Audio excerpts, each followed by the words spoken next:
So, when were you born?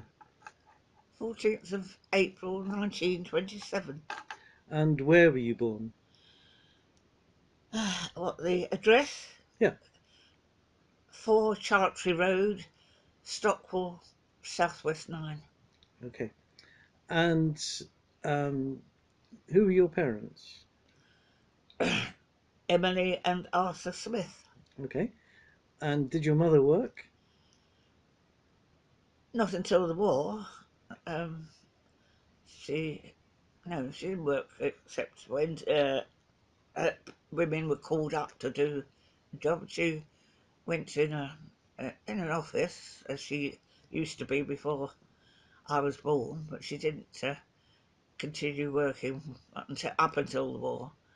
And then she was a shorthand typist in an office quite nearby, uh, nearby the in Stockwell, I think. Can you remember who she worked for? Oh, I don't know. No. Okay. And what about your father? What did he do? Oh, he worked for the Evening News. Hmm. He was what do they call it? He was working on the printing. He was on the Okay. um, and he worked there for some years. Well, I, I was 12 when the war broke out, so he'd been working for them about 10 years. He uh, he was like what they called a casual worker, but he was a fine cricketer, and he was in the cricket side, and he went to several matches, and he was the star there. He won the matches against uh, rival uh, newspapers, and the bosses said he must come on and be uh, permanent because he's an asset to, as he was a good cricketer. Mm. So that's how he got a permanent job at Evening News, was because of his. In so many cases, if you're good at sport, they want you And when you're winning. And no, so that's how I was there. And then, um, unfortunately, he had an accident at Christmas, the week before Christmas, and which year? 1939. Hmm. The war had started, and this young fellow had a sheet of, I don't know what they printed on, metal, I suppose, on his head, going through a swing door, and caught my father in between his eyes. It was cut open, but being the sort of man that he was, he wouldn't make a fuss. He didn't go and report it because he didn't want to get the young boy involved or dismissed through it. So there was no report of it ever happening. And unfortunately, it was the beginning of the end of him. And through it, as there was no report about the accident, my mother lost out on any compensation. Mm.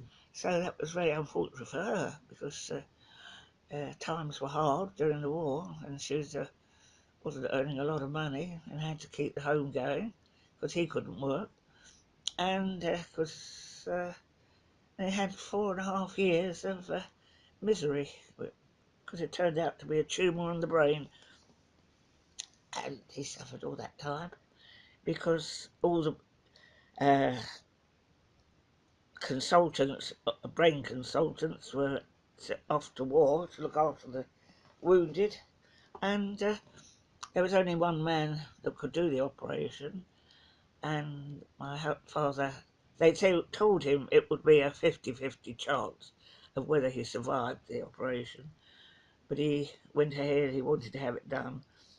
And unfortunately, they shaved his head all ready for the operation, and the one and only consultant was involved in an accident, so it was never done.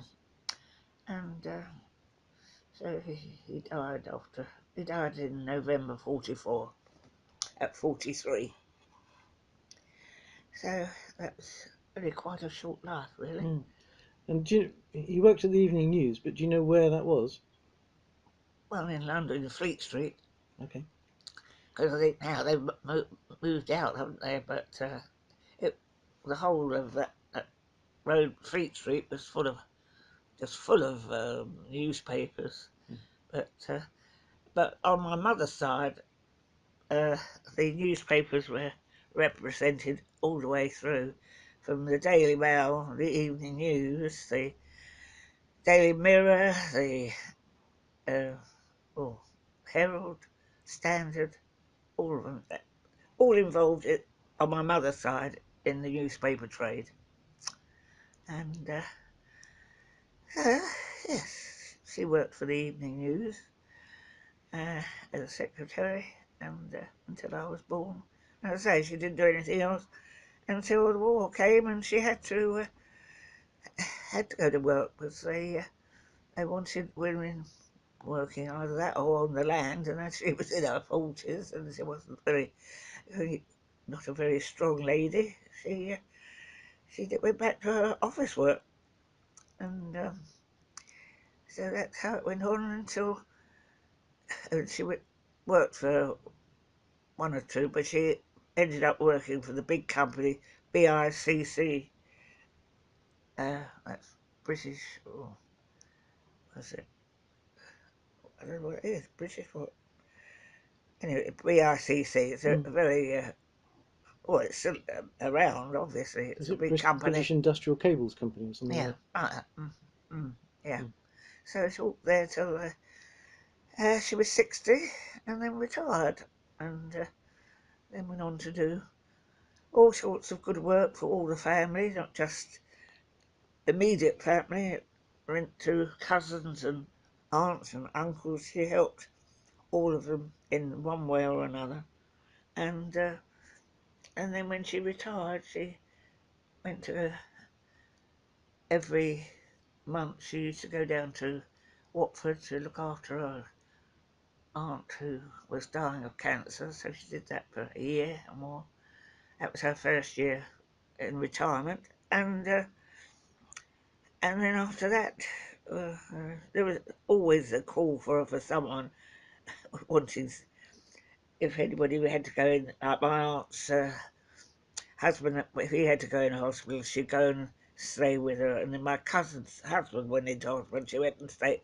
They all called on my mother for something or another, to do something for them. And she did that all her life, looking and helping other people. She's a wonderful woman. The doctor said when he used to come in to see my aunt, and he'd say, I know who's been here this week. And he said, she's an angel. He said, I hope she will get her reward in heaven. And I hope she did. Mm. And does. Yes, she's a wonderful woman. Very wonderful. But there we are. I don't think you ever met her. Yes, I Uh, did. you did? Mm. She lived in St Peters. Yeah. Yes, I met her in St Peters. Oh. Yes, because you came around about 84, didn't you? When you came back from wherever it was you were. Me, Yeah. um, I 84 I or came 94? 94. 94. Mm. Oh, because you died in 96. Yeah, At 96. yeah. Right, I'm just going to check 96, this. 96 years old. Yeah? Right. Did you have a happy childhood? Yes. Up until the war. Yes. Very happy. I was an only child, but I was very much loved by my parents, and yeah, we always had a regular fortnight's holiday a year away at the sea side, but my father always went to a different place every year. So we travelled around the south, as far as we got as far as Devon anyway, and the other end, from Great Yarmouth up into Devon.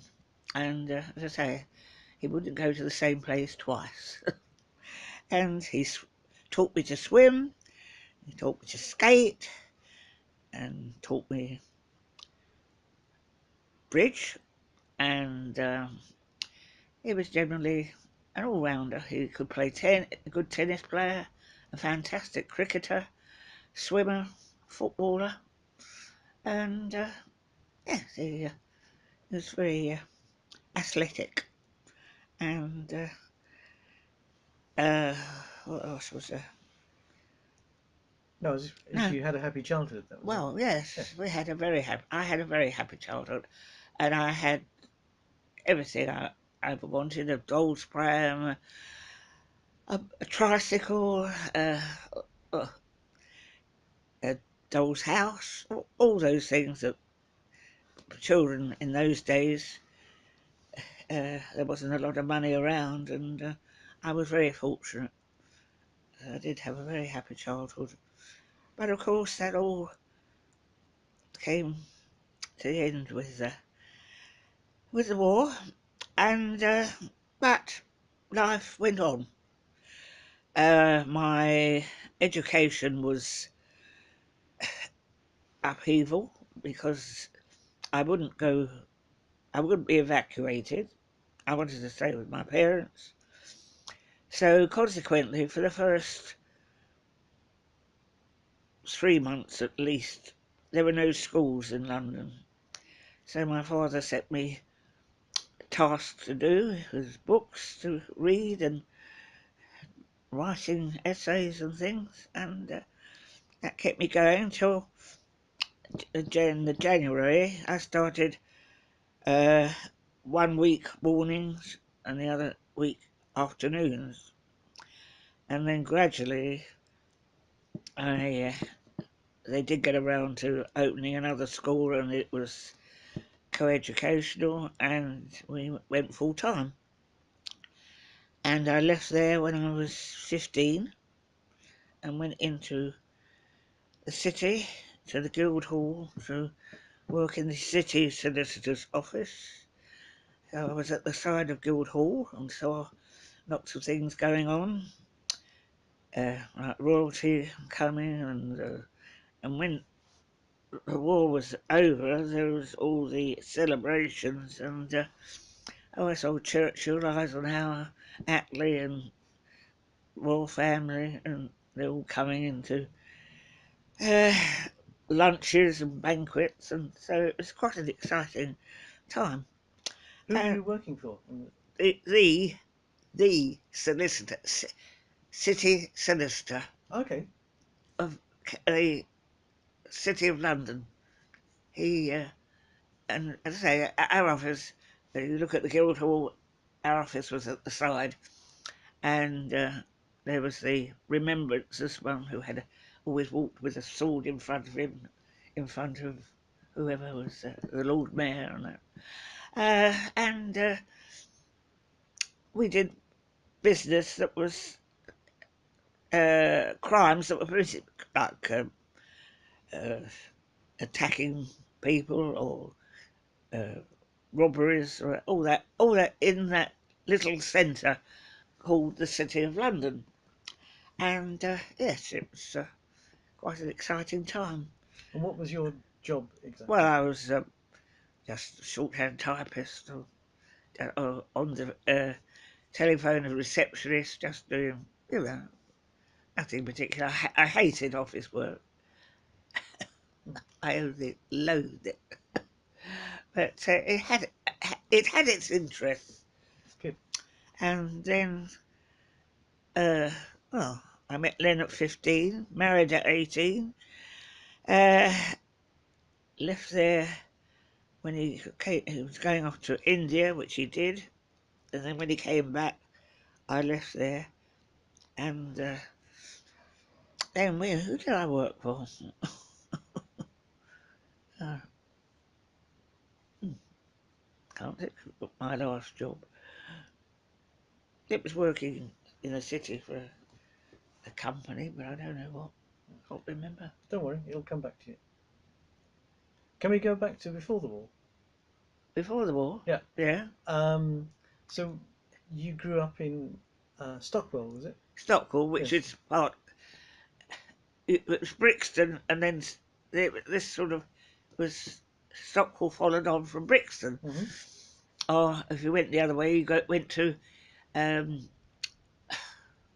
Camberwell, Mm-hmm. and so no, knew, knew it quite well. And Camberwell. did you? Um, what was it like growing up in that area?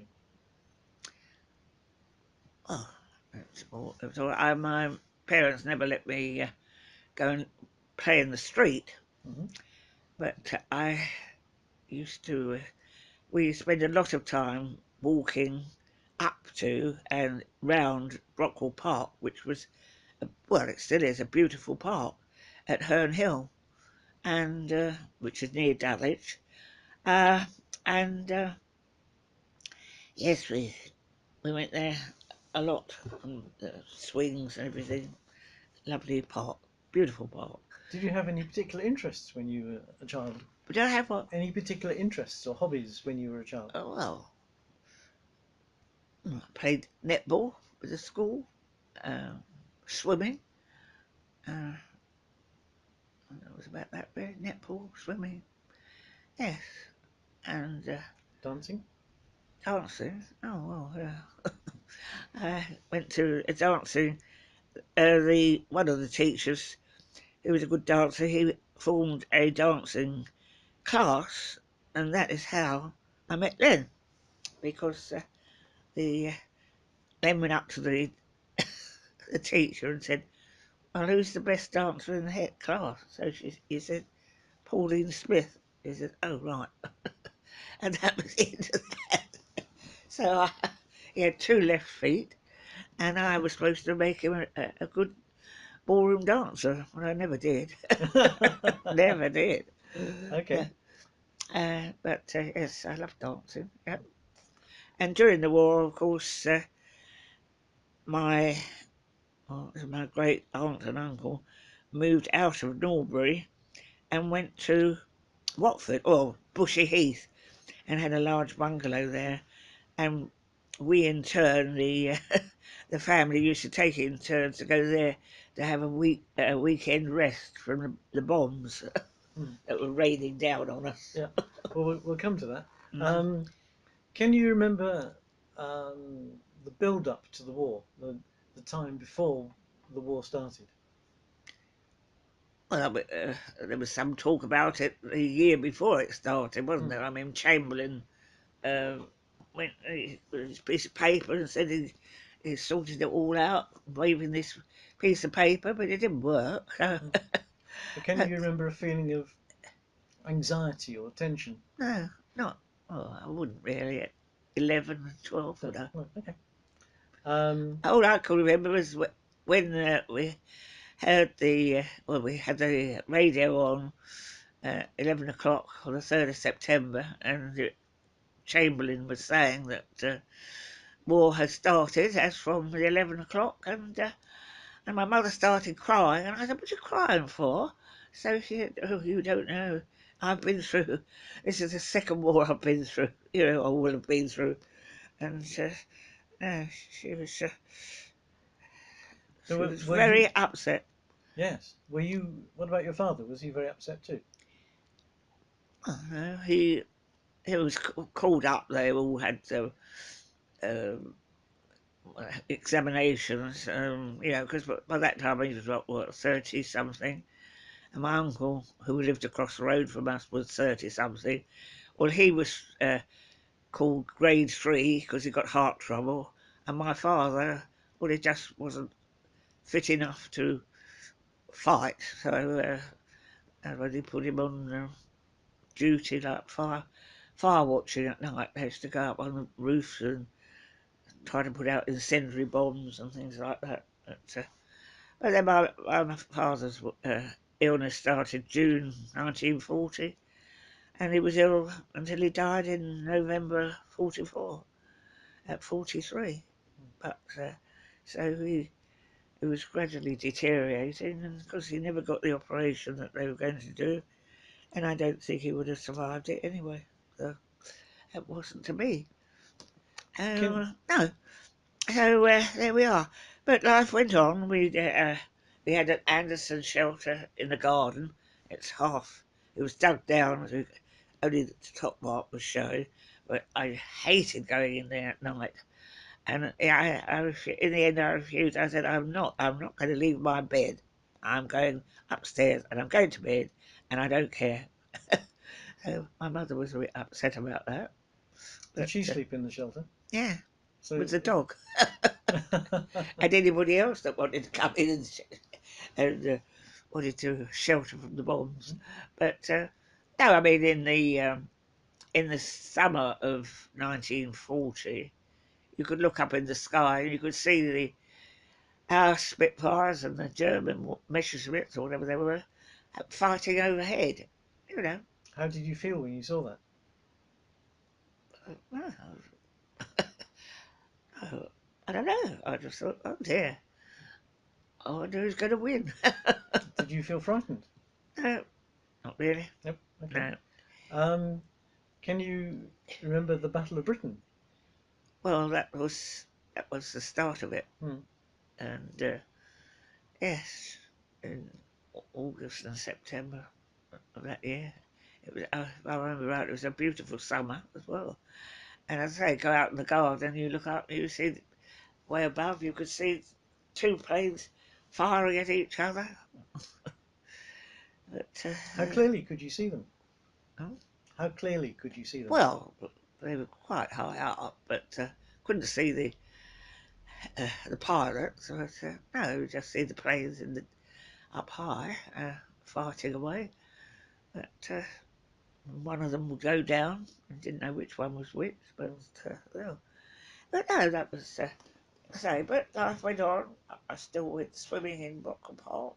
I still went roller skating at Tulse Hill.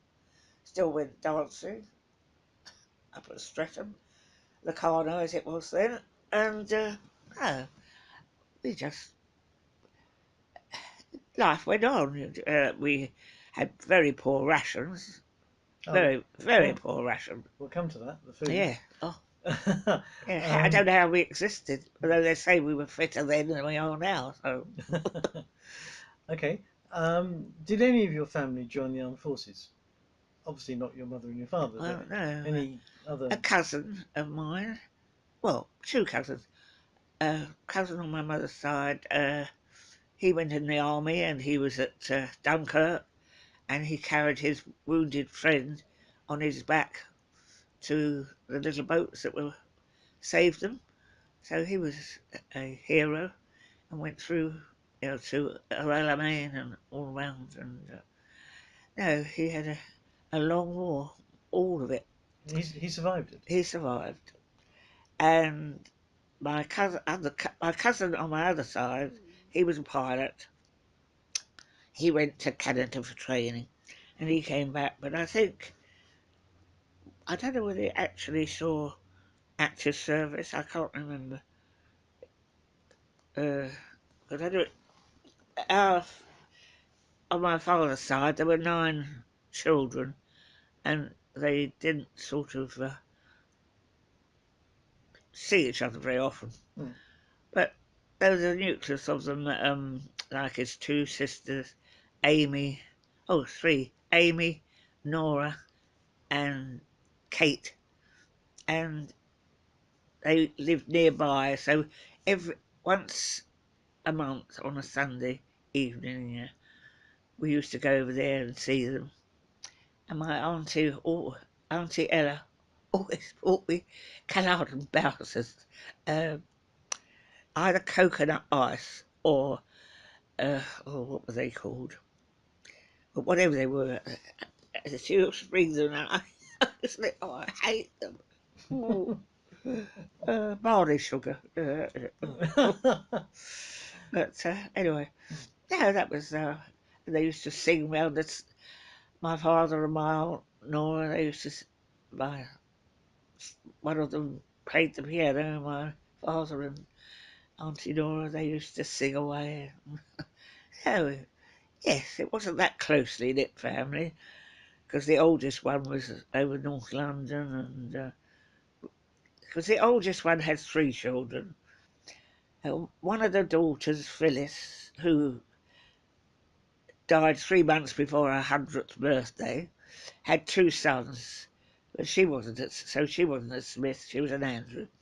And then my father, it was just me. So out of 9 children, there were only 6. Only 3 of them had children. I obviously didn't enjoy having a horde of children around. And my dad was the youngest, and I suppose there was about 20 odd years between him and the eldest one. In between time, well, the first ones that my grandmother had was they were stillborn. They were twins, and then she went on because the doctor said, "Oh, don't worry, dear, you've got plenty of time to have some more." And consequently, had 9 more. Yeah. That's why when Susan was on the way arriving here, they said, "Oh, I think you might have twins because they didn't go in for all this sort of business like you do now, scanning, you know. I think you might have twins." I thought, "Oh, I don't know how I'm even going to manage one because of no babies. I never had contact with uh, babies in our family, either side, and so you know." It was quite a shock. But anyway, she was the largest baby in the ward, and I was the smallest woman. So work that one out. I don't know how. But all these big women all having the £6 babies, and me had a £9.5 one. So there we are. And that was at King's College Hospital. Both of them were born there at Dulwich. King's College, a very famous hospital, Denmark Hill. But Are you okay? yeah, Did any of your family join the Home Guard? I know you said about your father doing fire no, watching. yes, and my uncle, yeah, they did. But my father started. I mean, he became ill in June 1940, so he didn't. There wasn't much that he could do. He was graded 3 for his health, and so he was never called on to do anything. Okay. Well, because he was too ill to do anything anyway. Yes, of course. So, did you ever worry about the war? Did you ever worry that Britain might lose, for example? No, I think I was too young to worry about it. We had these wonderful speeches from Winston Churchill, which I'm sure helped to win the war. I really do. He was so decisive and cheering us on. I don't think anybody else could have done it. Not in Parliament that time, and all too, Chamberlain and they were too weak.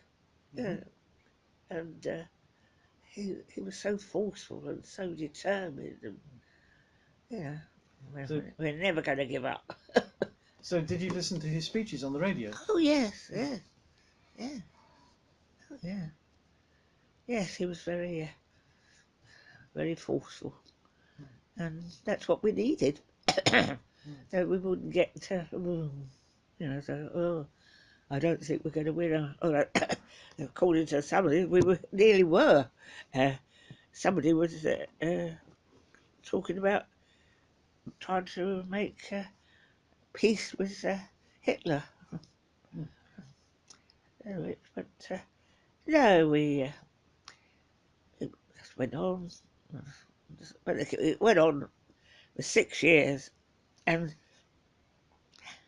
even in '52, which was 7 years after the war, food was still short. You know, Yep. I don't know how we existed really. Yep. A quarter of a pound of 4 ounces of meat a week, 2 ounces of butter, all those things, all that. Really, it's amazing. We used to keep rabbits, but I didn't like. Thought I put my fork in. I said, "Which one is this?" So I said, "Mary." I said, "Oh, poor Mary." Oh God. Okay. But that's what we had to do. Yeah. We had to queue up if there was any. And there again, this went on. Because I can remember queuing up when Susan, in 1952, when she was 2 years old, I was queuing up outside the butcher's. I think she was teething at the time. And then I went inside, moving up the queue, and she was screaming her head off. So I said to the butcher, I said, no use, I must go and take her round, get her to sleep. So I sorted her out, walked round and round the houses, got her to sleep, went back to the butcher's, and when I walked in, he said, here you are, I put it aside for you. I thought it was very sweet of him. Yes. Yes. Yeah, so that was where you had Mm. liver or hearts or oxtail, anything like that. Awful. Yes, it was. So as I say, even 7 years after it was over, it was still like that. Was the spirit in your neighbourhood, was that good? Yeah, Were your neighbours yeah, cheery despite everything? yes, there seemed to be. Yeah, it seemed to be. Life just went on, and no, so I mean, I just went about and did things that I would normally have done, like I say, swimming, skating, and walking in the park, and all that sort of thing. Yeah, I, we didn't let it curb our activities really. Okay. Um, and um, apart from the food, we'll come to the food in a moment. But apart from the food, was there much change in your day-to-day life because of the war? Well, when the alarm went off, mainly at night times, we had to. Well, we had to make sure there were no light showing. We had to have big thick curtains to, so there was no light showing from above. So they can't see it when the planes were going over. They go, oh, there's a light there. Bomb that. But no, as I say, people used to go down in their shelters or go to tube stations and sleep there on the platforms. And of course, one or two, of course, they came a cropper because bombers dropped at the entrance or that, and they were all killed. Mm, That happened. mm, And yeah, that's. Yeah, I thought, oh, no, I would never ever go down uh, in a tube station. I'd rather be up above.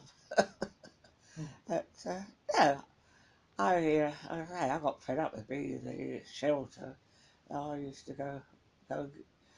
I, I had a bed downstairs in the lounge and slept in an alcove in the lounge. And we had to. Windows were shattered, and I was covered in being next in an alcove near the fire. I was covered in soot. My my bedding was covered in soot. My face was covered in soot. Oh dear. What was the Things nearest? that you laughed about. Mm, yeah. What was the nearest that a bomb dropped to you at home? Oh, there was the railway on the railway lines. It was a mine, a landmine uh, uh, on the line going from Brixton to up to the city, and uh, that was the nearest, and that's what blew our windows out and Mm, caused damage to uh, the roof. mm. But Can you no, remember the noise? no injuries.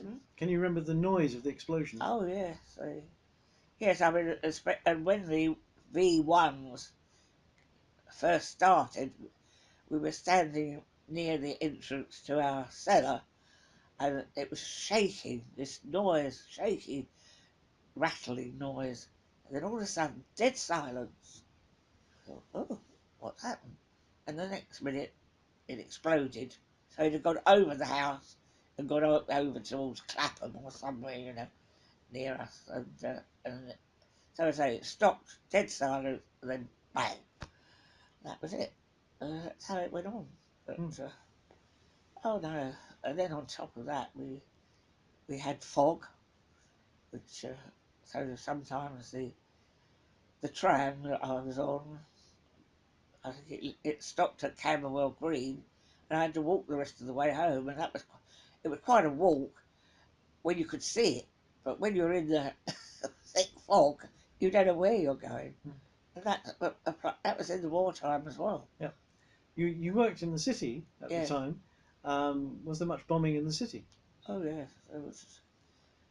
I can remember coming back with my uncle from Bushy Heath, having been down there for a weekend and having a nice sleep, and walking through and the big night when they were bombing and they were going to, they thought they were going to get St Paul's Cathedral and all round there, and I was stepping over embers that were still burning and uh, um, hose pipes, and they were still putting out these fires Mm. and bricks, of course, everywhere, and dust, and as I say, the wood that was still burning. That was sort of after a night full of loads of bombs being dropped. Mm. So yeah, there you go.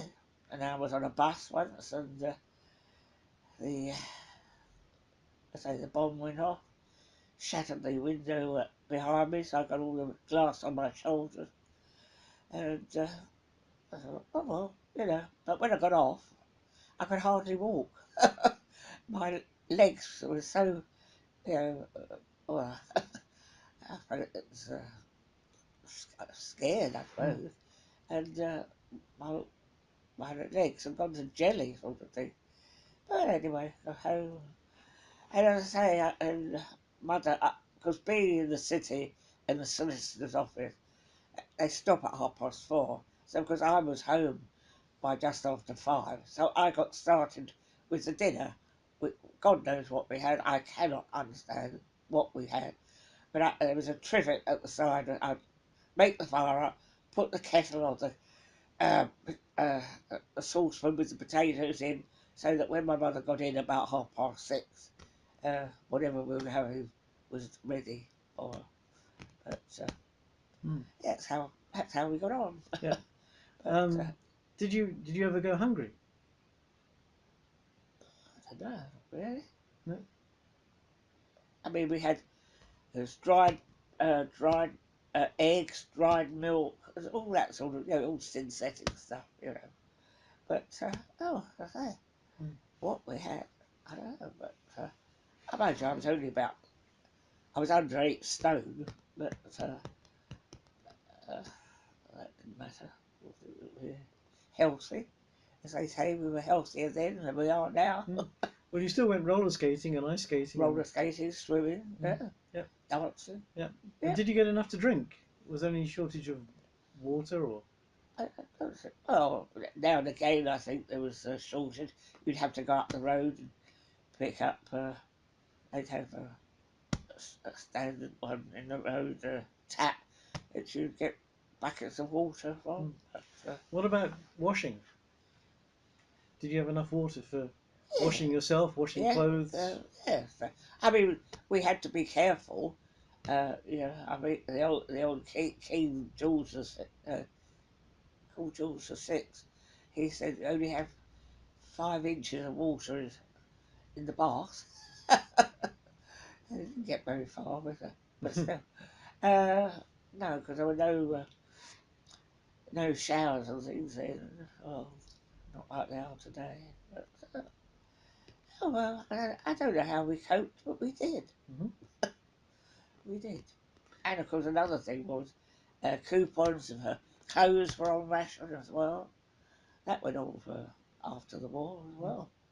So So you had coupons, coupon, yeah, coupons for clothes, clothes, food, yeah. anything else? Oh, not know. Well, yeah. I don't know whether bread was a short supply or not. I know at one stage they brought in whale meat, so we used to get it was a fishy sort of, well, because it was well Mm, meat. mm. It was tasted a bit fishy. And then another time we were having horse meat. You know, they were just those things. It was. Did you still have your dog? I didn't have my. Oh yes, I had my dog when my first dog was when I was 10. Yes, I had my dog till uh, just before Susan was born. Yes, so he was 13 when he died. Mm. Well, he had to be put down. He was too ill. Yep. So So all through the war, yes, we had our dog. what did you feed the dog? Well, horse meat. Mm-hmm. You had to queue up for it, queue up for everything. Mm. And the rumour went around, oh, there's so and so today, they've got a queue, go and queue up for it, whatever it is, whatever it might be. But no, with regards fruit, I suppose. I think bananas. It was. Didn't see many bananas. I don't think. Because they were bombing out poor boats that were bringing stuff over to us. It was lost a lot of people, a lot of sailors bringing food over for us. Mm. Uh, that was sad. How did your dog react to the bombing? He didn't seem to worry. Amazing. He didn't. He didn't. I don't think he barked about it. No. He might have if the bombs were going off. I suppose he'd get under the chair or something, under a bed. But no, he was lovely. He was only a mongrel, but he was lovely. Mm. Lovely black one with a curly tail. Okay. And we always had a cat. I Through the war, you had a cat. always had a cat. Mm-hmm. Uh, right from when I was a baby, there was always a cat in the house. So I've grown up with cats. How So, did the cat react to the bombs and so on? she always seemed to be around. We didn't lose her. She didn't. She, I don't know what she did. She survived the war. Yeah, oh yeah, yeah. She survived. So, Mm. yeah, so Okay. it's quite like that. But as I say, it went on for so long. I mean, you would think when the war was over that it would get back to normal, but it didn't. Mm. No, it didn't. As I say, 7 years on, there's still shortages. Yeah. Yeah. Uh, yeah. Can you remember anything particularly funny in the war? Anything particularly funny that happened to you or someone you knew? Yeah, not do anything No. really funny. No, Okay. no, no, I can't think of anything. Mm. Not really Okay. funny. No. Or anything particularly sad or tragic? Well, Obviously, your father's situation was very tragic, yes, that but that was. apart from him. Well, we were worried about, especially my cousin, who had, he survived Dunkirk, and we thought, oh, that's his war, that's over, But of course, it went right on to the end of the war. He went, as I say, he went to Alamein and all out there, and so he had a long war, and he came through it very well. So, he was very brave, getting his injured uh, friend, carried him on his back to one of the little boats that Mm. came from Ramsgate, I remember, that went out to pick them up. Mm. That was a wonderful thing. Mm. And when you got to the main road where all the shops were at Brixton, the you looked up and there was the railway going over the bridge, and there's all these soldiers that had come back from Dunkirk, hanging out the window and cheering and shouting. And, oh, that was quite something. And we were waving to them. But, yes, that was quite momentous. Mm. But Did you see that as a defeat, Dunkirk? I don't know. No, just that it. They all got well. Most of them got back safely. Oh, it was wonderful. Mm. But no, no, those brave men that went out in their little boats. I mean, that Absolutely, was yes. they were heroes. Mm. They really were. But, Yep. so I don't know. Well, Okay. can't Well, think. Yeah, did you used to go to the cinema during the war as well? yeah, yeah. Hmm. Yes, my mother didn't like that very much. She didn't want. That was another thing. She was very nervous of me going out at night, you know, to a cinema or. But yeah, we used to go to the cinema. Can't remember what things we saw, but probably Fred Astaire and Ginger Rogers, something to brighten us up. Yes. Uh, but, uh, as I say, life went on. Mm. Somehow or another, we Mm. went on with it, and it finally came to an end. Mm. But then, of course, I mean, it hadn't finished, although, um, like VE Day was in May, May the 8th, I think it was. Um, but then, of course, we were still at war with Japan, because that didn't finish till August. And that went on for, lost a lot of boats and poor men, because that's when America came in with their Pearl Harbor. So they lost so many boats and men there. But no, we heard terrible stories about this. The bridge over River Kwai, you know, with all the poor prisoners of war, Japanese prisoners of war. Oh, it was terrible. You used to see them how they worked them with hardly any food. And Dr. Marshall's, his father was on that, on the railway doing that, and because he suffered terribly. So he came back and all right, but he was never, it weakened his heart and that. So he was only quite young, in the early 60s when he died, all through a terrible, what he'd been through as a prisoner of war Mm. in Japanese hands. It was terrible. Mm. But yeah, You said Japanese prisoners of war, but you meant prisoners of war of the Japanese. yeah, Yes. Yeah. yes, they were terrible to them. Yeah. Oh, horrible. Did anybody you know get killed in the war? No, no, No. no, I can't think of anybody. Mm. But my mother said that during the First World War, she said nearly every family had somebody had been killed, because it was Mm. a real slaughter that was, wasn't Mm. it? Mm. Well, because your father was in the army, wasn't he? He was in. Yeah, he was in the army.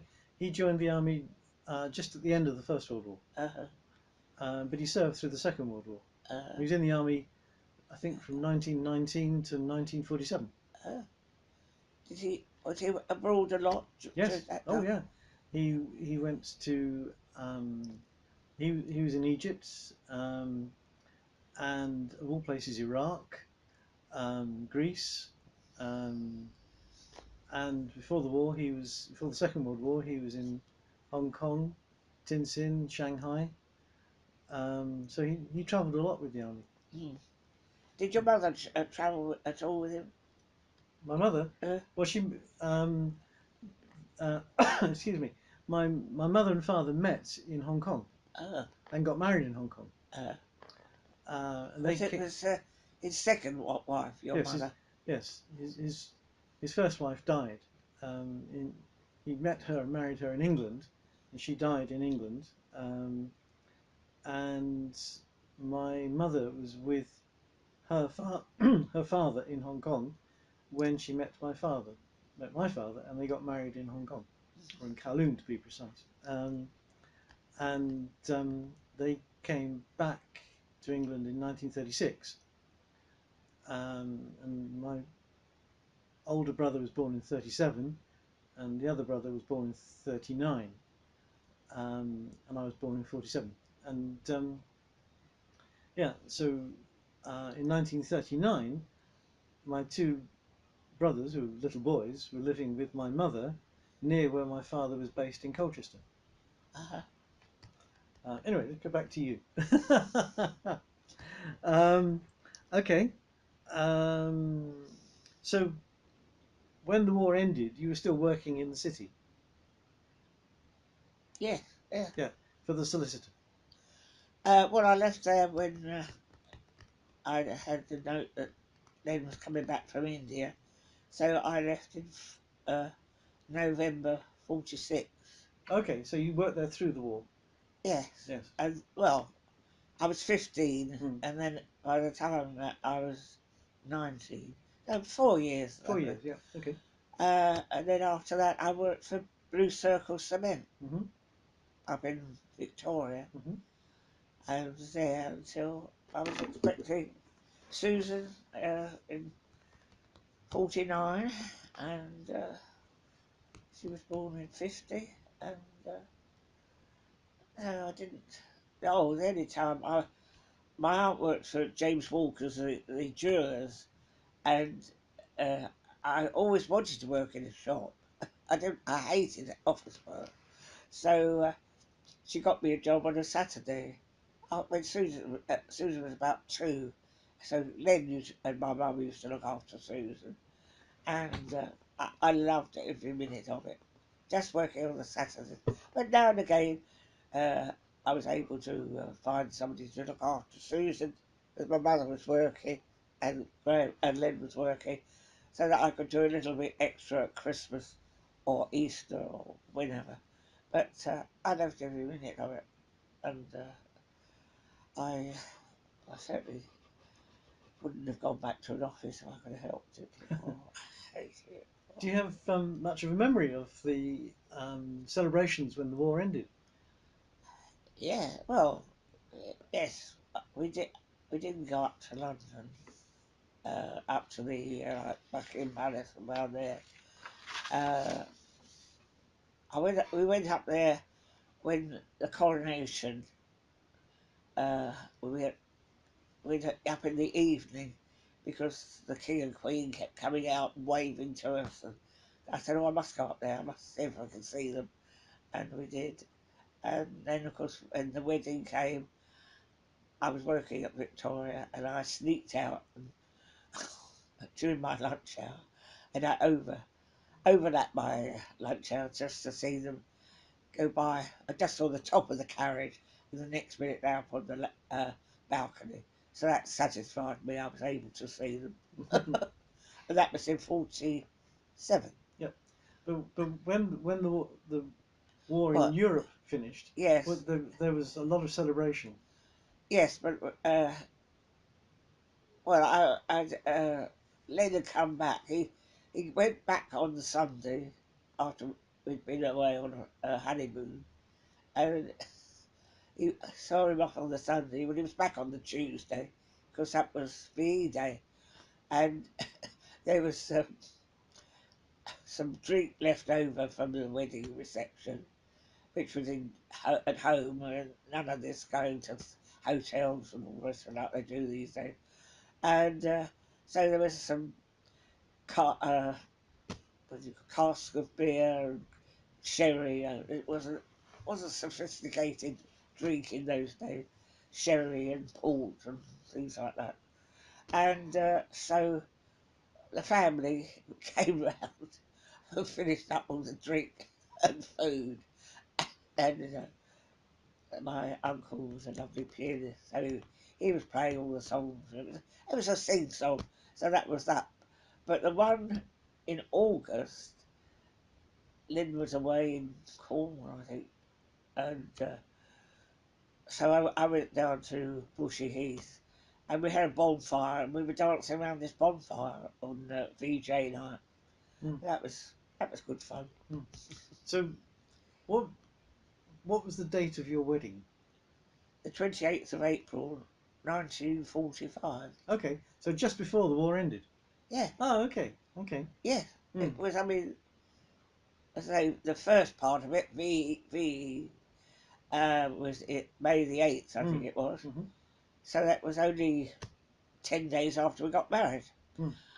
But the other one, as I say, Len was training in Cornwall, and I was down at Bushy Heath, and as I say, we had a lovely time dancing around a bonfire. Mm. Yes, So that was good. yes. I But mean, you can. When you look at the pictures of VE Day and VJ Day, you see lots of pictures of people dancing in the streets and so on. Were you doing that?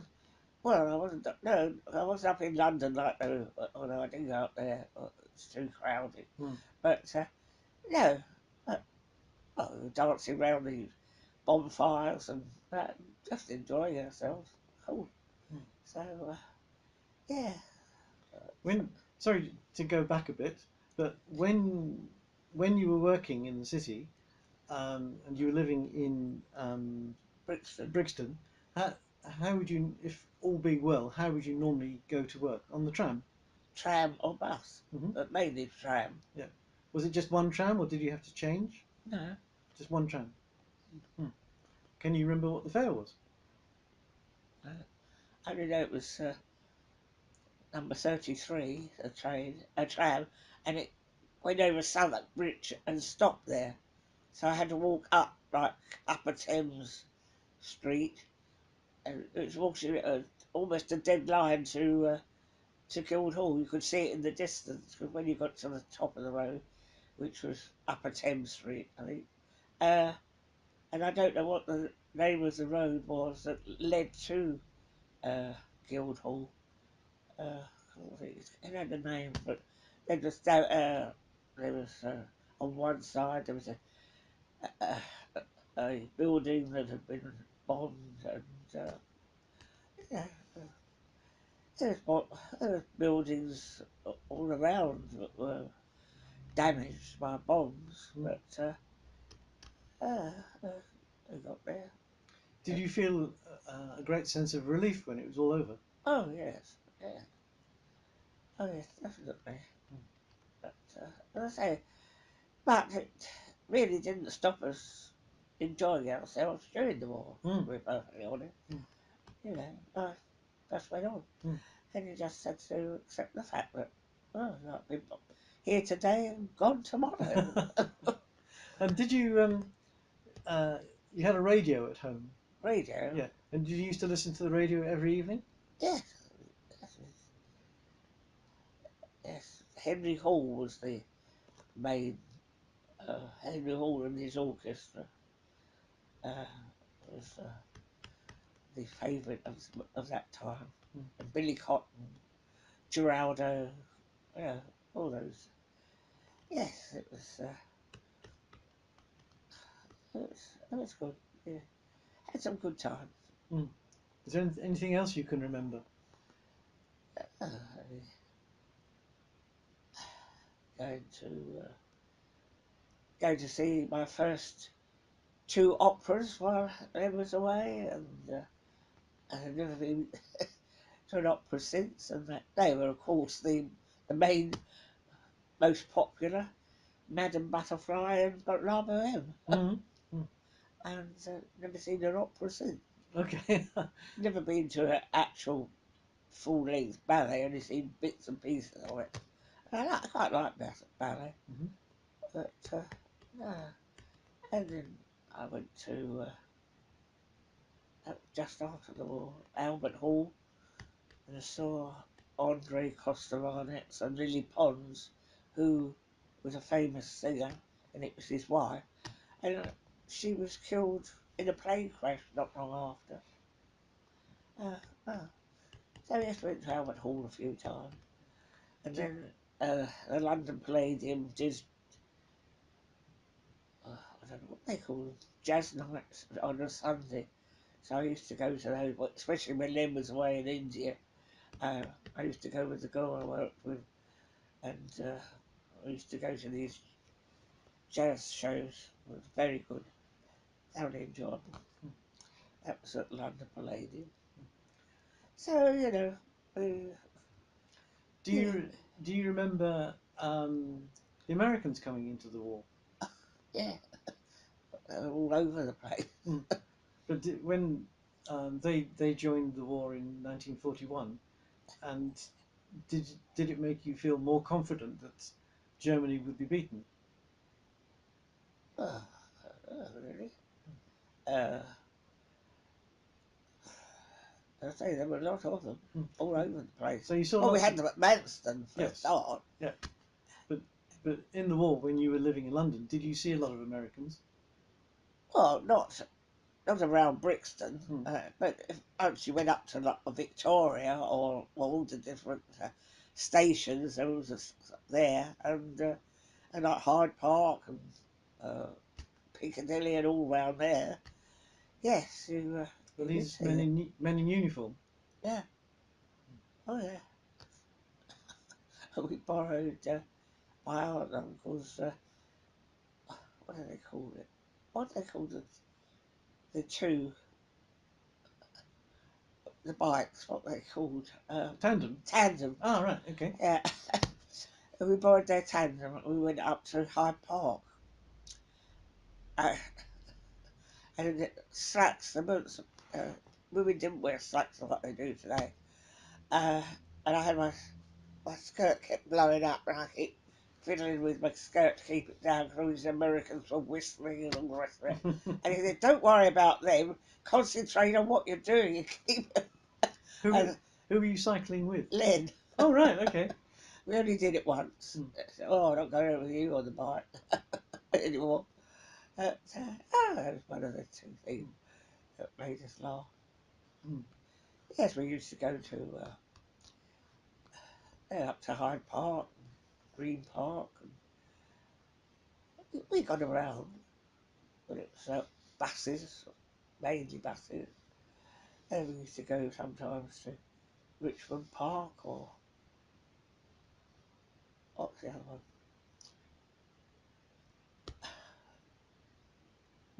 Wimbledon Common. Hmm. That was our favourite we used to go to. Yeah. But again, you wouldn't think of going on a bus or a tram to get to a place like that. Now it's Mm. cars, isn't Mm. it? But our first car was when Susan was about 18 months old, I suppose. That was 51, 52. That was the first car we had. But after that, God knows how many cars we had in our Mm. lifetime. Oh dear. Mm. So when you went to, for example, Wimbledon Common, what did you do there? Well, walk over it. Oh, just go for a walk. Yeah, went through it. It was nice, lovely. And we met a little dog. We always talked about it because I don't think we had a dog at the time. Peter and no, we did have a dog at the time. Yeah, and it was this little dog. It was only a mongrel, but it was so full of tricks. It begging and we thought, oh, we can't take it with us on the tram, and we can't take it, and we've got a dog at home. But she was so adorable, and we felt so guilty. But when she wasn't looking, we ran away. So I never know what happened to that poor dog. I bet somebody took it home. Mm. I hope. But she was so sweet. I felt very guilty about her. Yeah.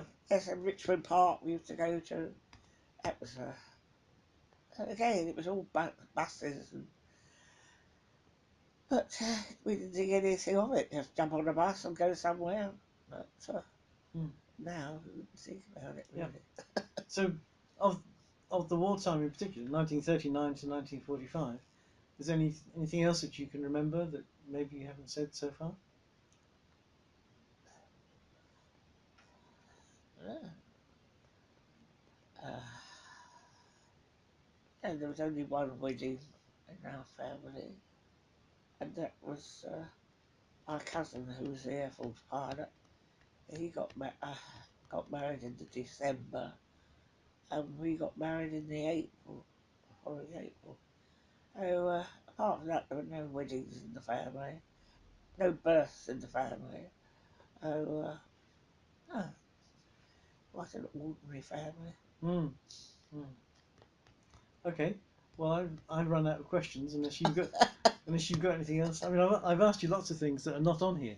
Oh, Um, and yeah, but if there's nothing else you can think of, yeah, as I say, the thing, the main thing, of course, was worrying about food. Mm, Really, I mm. mean, food and clothing. You know, I don't know. I can't remember how many coupons you had for to buy a coat or whatever, or a dress or anything, or shoes. But yeah, we had a. That's what we had. We had to have coupons for that, coupons for food, and So did your mother do a lot of mending? oh, she's a very good needlewoman. Yeah, Mm. So she mended clothes. yeah. And what about bedding, sheets, and that sort of thing? Well, I suppose we had quite a stock of them. I don't remember about buying bed linen. Really, can't remember. As I say, everything. I mean, like furniture. It was what they call utility furniture. Nothing fancy. Very, very, uh, very plain. And I mean, our dining room suite was just very ordinary oak, but pale oak, I suppose. But it wasn't very heavy, and it wasn't. There was nothing fancy about it. But with, I know with our lounge suite, my mother has an old, oh, I think it was my grandmother, settee, and there were two armchairs, and we had heard of somebody who covered them and turned them into more modern shapes rather than like curled round as they used to have that, but they're straight down ones. And we had that made up into a suite, so with yeah, uh, like brown and beige piping, and like with say with anything that was shorted, you've got to be there on the spot because as soon as it was seen, it was like with carpets and that people went for them to. They were just it was only coming. They were just coming back after the war, where they're starting up factories for carpets and things, and so everything was in short supply. Hmm. And so what with the food, what with the clothes, and what with everything else, but we got by somehow or other. Then of course they had those what did they call them? Well, they were temporary little house Oh, prefabs. prefabs. Hmm. They were all over the place, Hmm. but they were only supposed to be for sort of wartime and that. But they were they were still around years and years later. But, oh, so, Hmm. uh, in those days, there was very very little with sort of lower class, middle class, who bought their own homes. It was all rented. So the house you lived in, that was rented, was it? Yes, 4 Chantry Road. yes. And did you rent the whole house or just a part of it? No, you see, when my grandfather, he was the distributor for papers in Margate, all for all round Senate, and so he he died in 1915. He was running it. He was the manager. Now, if my mother had been, say, 2 or 3 years older, she used to go in with him and do help with his accounts, count up the money and all the rest of it. And in those days, he actually got, yeah, I think it was about one week, got to £100. He'd earned £100. Well, in 1914, 15, that was a lot of money. Hmm. And had she been that much older, because he collapsed and died in a blackout, he was just going to post his mail to the office up in London, and he collapsed and died by the pillar box. Was that in 1915? Yes. Yes. But my mother was 15, so had she been 2 or 3 years older, she would have been able really to run it herself. But as it was, I had a very nice man and his wife. She wasn't so nice, but and he said, I want him to have it if anything happens to me. So then he had to go to war. So his wife took over. Well, my grandmother was asked, who would you like to have the business? And she said, whatever his name was, I can't remember now. But so he had to go to war. Was expecting a baby. He overstayed his leave to be there when the baby was born, and consequently he was sent straight to the front line, posting a letter to her, and he was blown up. So that was that. So my brother said, well, let his wife carry on, and she made a very good job of it and made a lot of money. But it was through my grandmother saying she should have it that she bought 4 Chantry Road for us to live in. Uh, and so Sorry. Who bought 4 Chantry Road? Your grandmother? the woman, Oh, the woman. the woman that she gave the business Okay. to, bought 4 Chantry Road. Hmm. So, I mean, that was in about 1915, 16. Well, I was born there Were you in actually born in? 1927. Were you actually born in the house? Yes, in the house. Nurse Williams was the midwife, we've been told. So, yes, I was born in that house and I lived there for 35 years till we moved to Sanderstead and we bought our first house. And so, yes, that house had a lot of memories. Hmm. But you had the whole house? Yes, Yeah. my mother, when when came back from the war, my mother moved downstairs. She had the downstairs and we had the middle and the top. Yeah. So there was 2 bedrooms at the top, and that was ours and Susan's. And then we had a little kitchen and the bathroom and 4 stairs, and then there was a small dining room and then a large lounge. And yeah, so I was there from the time I was born till I was 35. And then we were 4 years in Sanderson, and then we came down here, and I think we moved 5 times in a very short space of time. That's the thing, that I went all that time Hmm. in one house and come down here. Oh dear, we had the little house, a little cottage when we first came down, next to, oh, what's the name? Our uh, pharmacy on the corner. What's it called? Roland's. Roland's on the corner, and we had a little cottage beside it. We were only there for 6 months, we couldn't stand it. Because it was right on the pavement, and all these old dears used to stand in front of the window, nattering away, and nobody could get past them. And then on a Monday night, they were having a bell ringing practice. Oh, we didn't stay there for more than 6 months. Oh dear. Hmm. Then we went to Magdalen Court, then we went to Carlton Avenue, and then we came here. And we've been here 40 years. I can't believe it, but we have. 40 years last October we came here. Good gracious, who would have thought it? Time does go quickly, Hmm. especially when you get to 40. Hmm. The decades, 10 years, goes faster than the one before.